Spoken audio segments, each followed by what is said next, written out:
So welcome to Season 2 of the Steem Monsters League. Now that we're live, we're still in beta, and we can go have a look at last season's rankings, but these are a bit broken at the moment. I managed to finish 9th in the last season, and my last season's reward was 30 packs. Now, there are some people that have had issues with claiming the correct number of pack rewards based on their standings.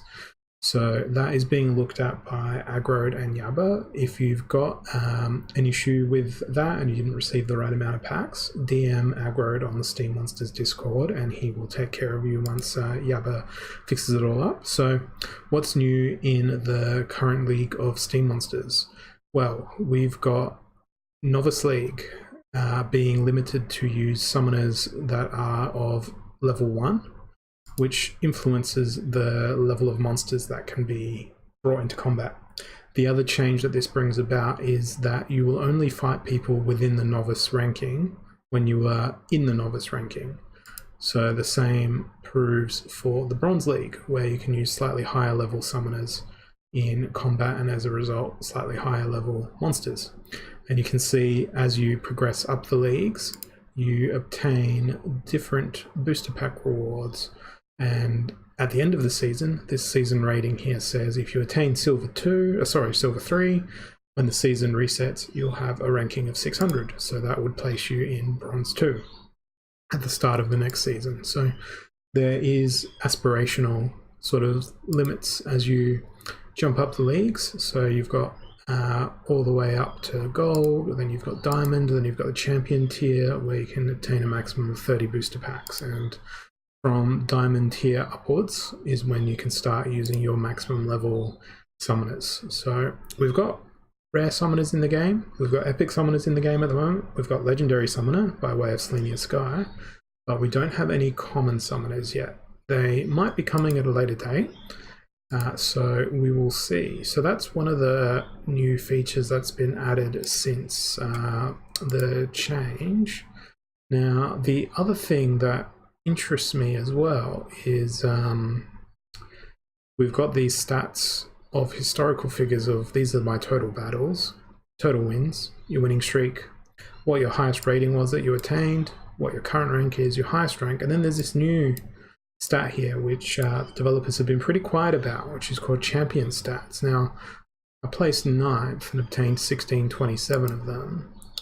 Now, if I go to last season and we have a look at S Monster, they only obtained 1758 champion points.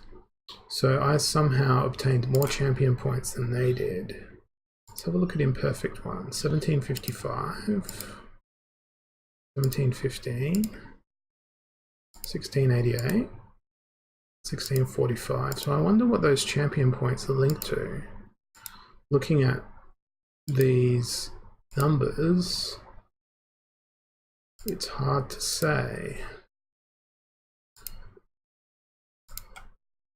And are those static numbers? Let's have a look back at the current season.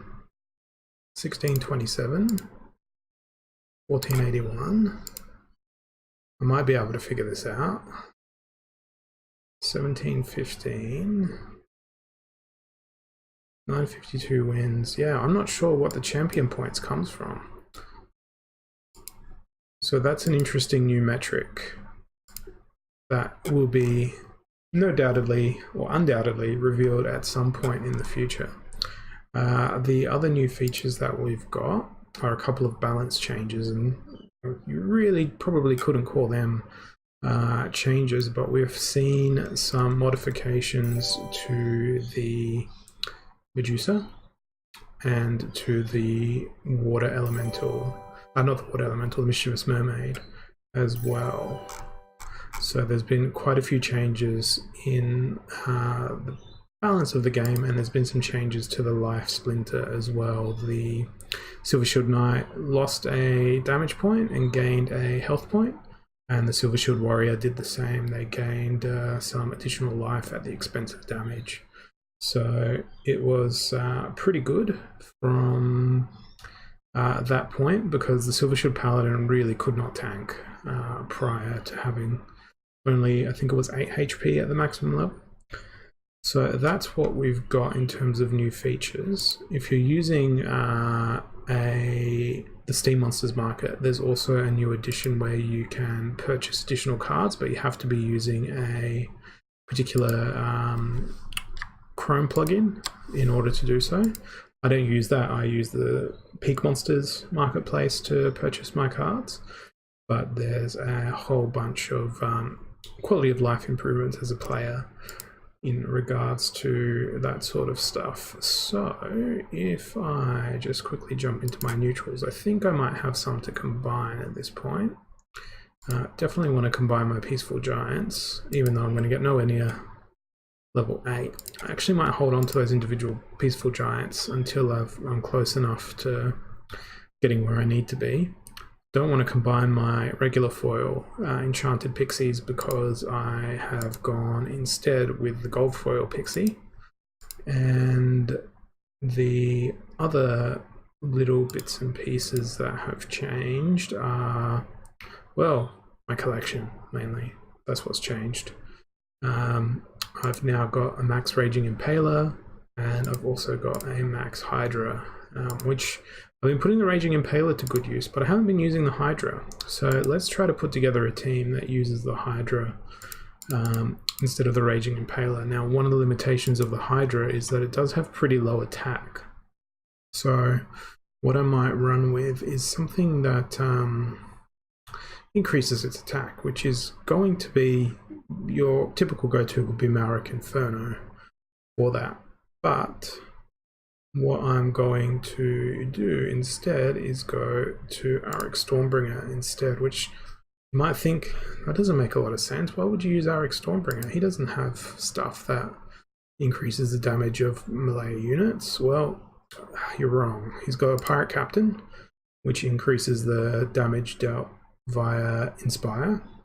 And I'm going to throw my Enchanted Pixie in, which leaves me with only 4 mana for something else. And I don't have the Crustacean King in here, which is the typical heal for the blue team. Well, the only heal for the blue team. But instead, I'm going to go with a glass cannon type structure here and throw the Medusa in behind the Hydra and hope that overwhelming amounts of damage can win instead of trying to do a let's sustain our monsters forever sort of win path. And I have no doubt I'll probably lose this battle, and I'll go through a few iterations trying to implement the Hydra into the team, because I really like the Hydra. I feel like it's an excellent card. It has a lot of very useful things. It's got heal, it's got retaliate, it's got thorns, it's got trample, and all of those synergize with each other very, very well.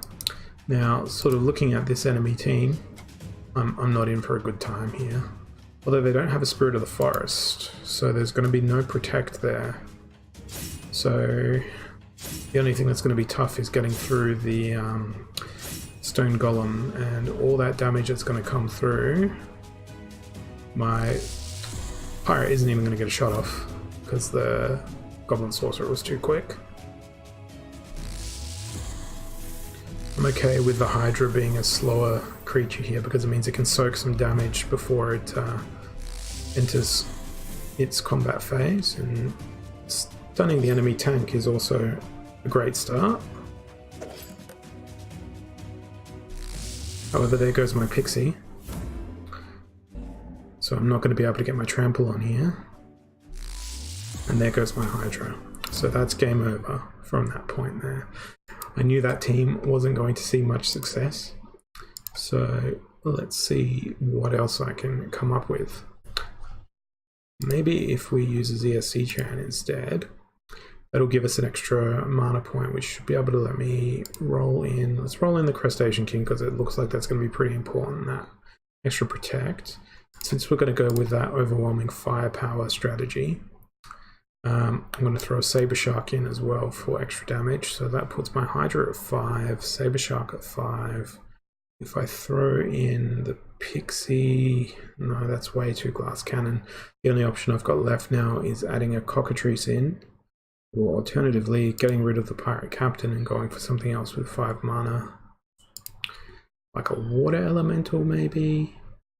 But I don't think this team's going to do very well, because the Hydra is just not going to have enough damage, especially if there's something on the opposing team that has weakness.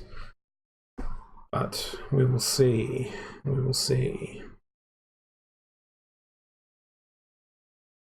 Depends on what I'm matched up against. There's going to be a Goblin Sorcerer in here, for sure. And a Spirit of the Forest. Okay, so we've got that double heal tank up the front.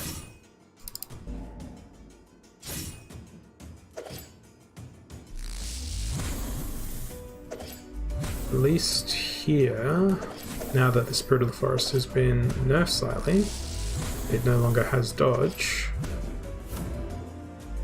Oh, we actually could be okay here.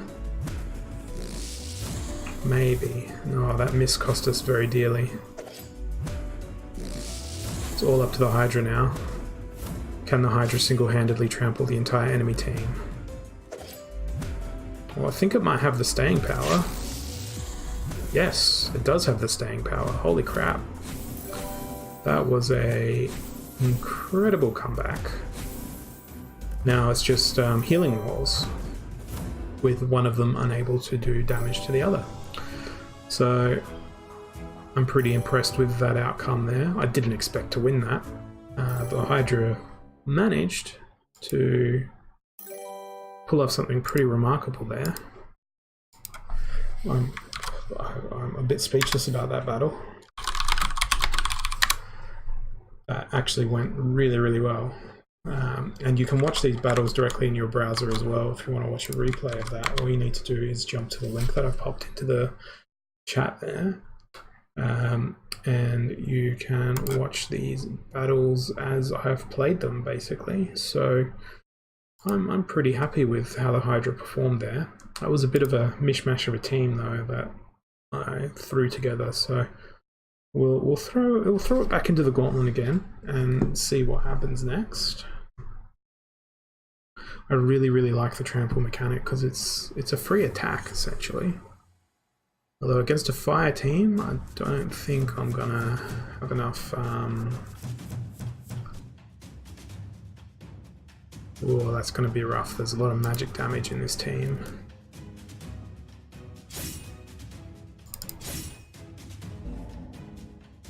We'll turn the fast forward on.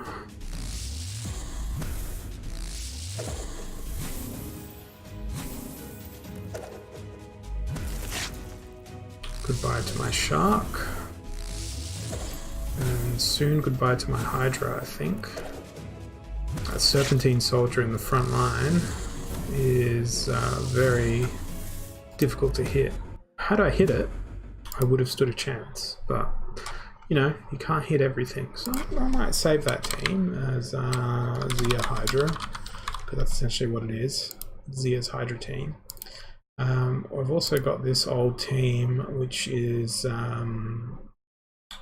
really just relying on the Stone Golem to do a whole bunch of tanking while the backline does a whole bunch of sniping. So we'll throw this one into the mix here, using Slinius Guy, Stone Golem, and Spirit of the Forest.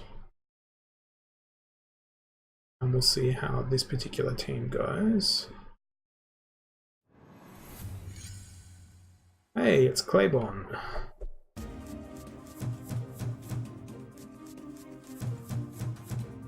And it's the same team as before, just in a different order. So this will be interesting to see how that behaves. The fact that the splash of the Elemental Phoenix is going to be hitting the Spirit of the Forest might mean bad news for me. It all depends on how much damage / can I hit the Serpentine soldier. There we go, Phoenix is down, so now it should just be a matter of time. Yes, it is a matter of time. Geez, there's a lot of misses in this battle, but we got there in the end. In super fast forward mode, that is. But that is a pretty good outcome there. So I like that team. Let's roll with that team again. It's a pretty old one by the standards of the standard rules come across in my mind, at least, and it's one that's probably fallen a bit out of favor. You know, why would you use Selenia Sky if you're not going to use dragons? Well, she's got one extra range damage that she bestows onto all units. So bring your ranged units and have a fun day, is the way that I look at that as. Okay, so Cryptomancer coming out with the heavy magic team here. And I don't like my chances, because that's going to be 14 damage in one turn to my tank. They only have 8 health. They're not going to make it.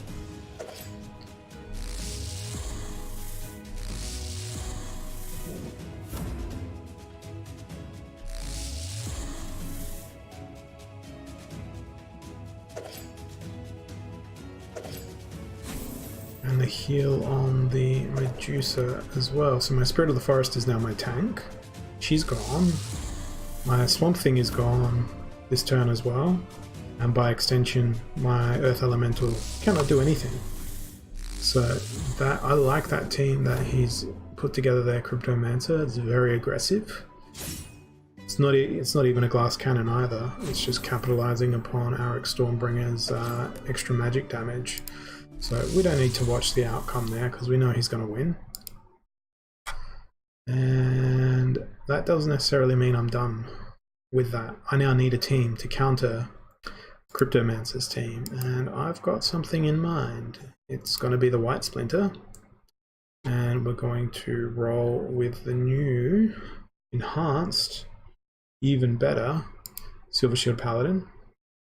And backing up the Silver Shield Paladin, we're going to have a Defender of Truth, but we're not going to put them in the second slot. I think I might actually put the Divine Healer in the second slot.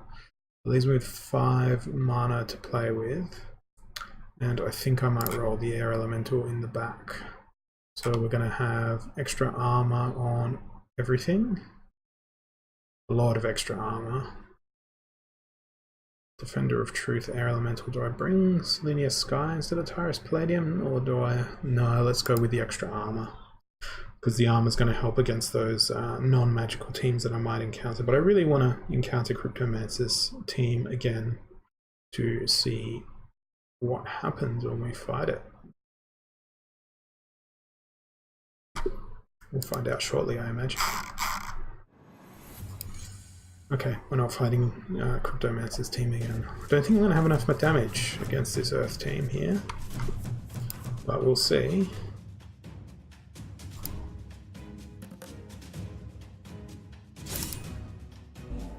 Let's turn the fast forward button on.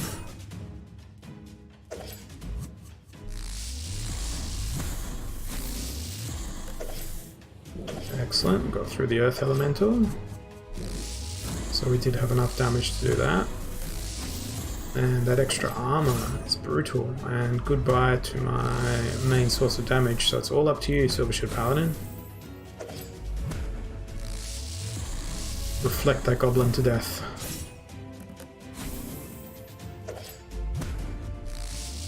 Oh, 1 health left. Damn, that armor. That armor saved the entire enemy team. But that was a good battle. That was close. I feel like this team remains pretty viable. We'll go again. And then maybe I'll build a blue team that involves the Frozen Soldier at the front before I stop the recording, but I will of course continue the stream. Just to sort of take people through what's new basically in the game at this point. So what are we up against? Excellent. We're up against heavy magic, and we have heavy reinforcements by the way of lots of magic reflect. As long as I don't enrage that Naga. Oh no, there goes most of my armor. Yeah, it's still not enough magic reflect to take out the just not quite enough health. Puts a dent in them.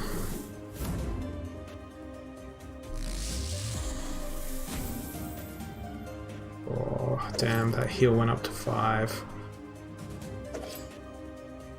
If I had Selenia Sky here, she would have meant that the Naga would have gone. I don't think I'm going to have enough staying power here to overwhelm the enemy. I'm going to need 2 turns to take out the Impaler, not Impaler, the Crustacean King. I don't know why I called it an Impaler, because it definitely isn't an Impaler, it's a Crustacean King.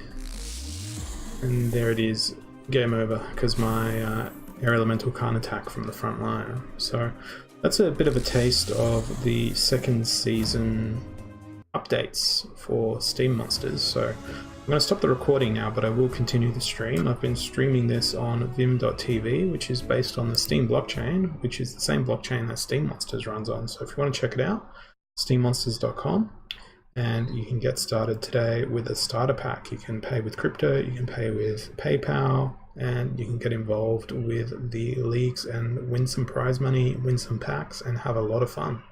So if you're watching the video, thanks. And for those of you staying on for the stream, let's do some more battles.